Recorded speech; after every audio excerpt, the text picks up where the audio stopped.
Hi everyone, so for this tutorial we're going to go over how to create a scatter plot of your data in Excel and how to calculate the slope and intercept for the line of best fit.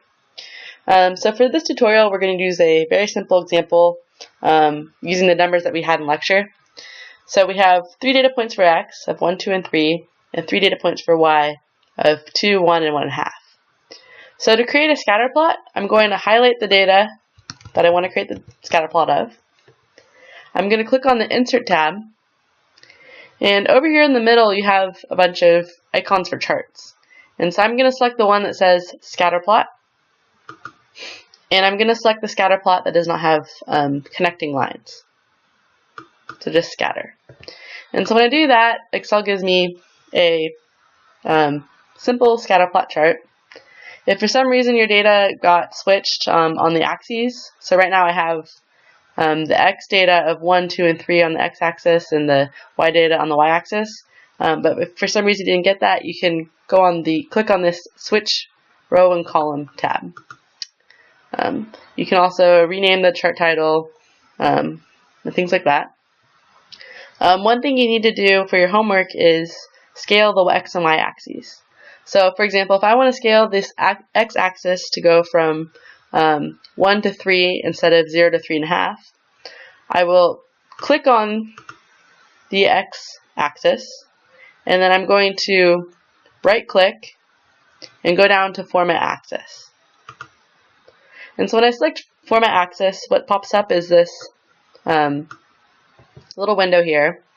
And under Axis Options, I can change the bounds on the minimum and max to whatever axes I want them to be. So if I said I wanted it to range from 1 to 3, I can change the minimum to 1 and the maximum to 3. And I just press Enter, and it changed it from 1 to 3. So that should get you through the scatter plot on your homework. The next thing that we want to do is calculate basically the intercept and the slope for your line of best fit. So what I did for simplicity for this tutorial is I already created an Excel document just showing you the formulas that we need to use to calculate this. So beta 2 represents the coefficient on X, or our slope, and beta 1 is our intercept.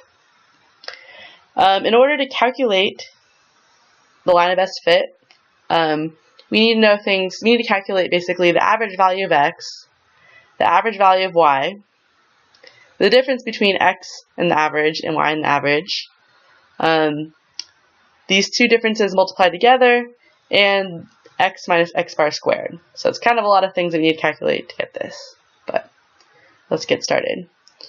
To calculate the average value of X, which I'm going to use doing this column in row C2, you're going to do equals average. And I want to find the average of the X values, which is going to range from A2 to A4. And as you can see, it highlights all of my X data. And I find that the average is 2, which I can just fill out the rest of the column. Same thing for the average of Y. I'm going to write equals average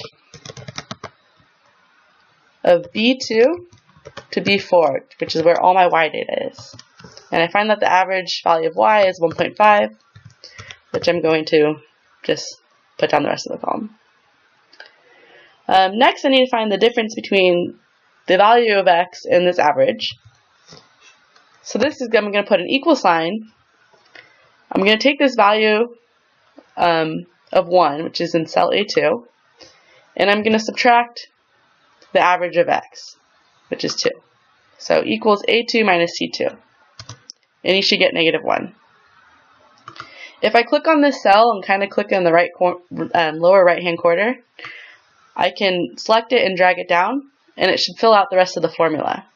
So I found that the average of X of 2 minus 2 is going to be 0, and 3 minus 2 is 1. I'm going to do the same thing for Y minus Y bar. I'm going to do equals B2 minus D2. I should get 0.5. And I'm going to just click on the lower right hand corner and drag down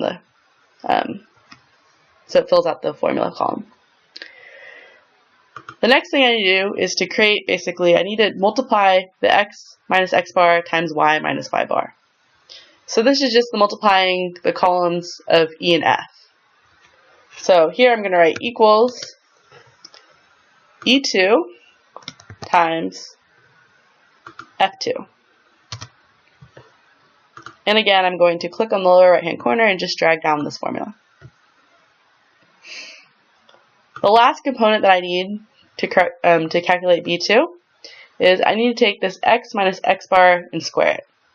So all I'm going to do is write equals. I'm going to select E2, and then I'm going to square it.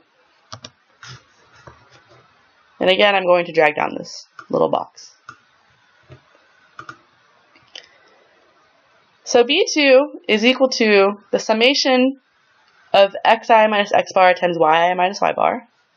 So I'm going to write under here, on the G5, equals sum, parentheses, and I want to do the sum of all of these values. So it's going to be G2 to G4.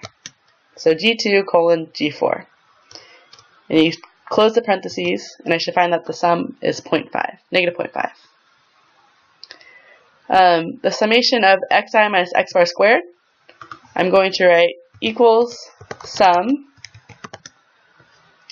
of H2 to H4. And I get the summation of that is 2. So I know if I'm trying to find B2, it's going to be the summation of this, so it's going to be negative 0.5 divided by the summation of x minus x bar squared, so divided by 2. So I know that the value for B2 is going to be negative 0.25. To calculate B1, or my intercept, I'm going to take the average value of y minus B2 times the average value of x. So to find the value of B1, I know that it's equal to the average value of y, which is 1.5, minus the value of B2, which is be calculated to be negative 0.25, times the average value of x, which is 2. And so I should find that B1 is 2. And so these are the two values that I need to have in order to create the line of best fit.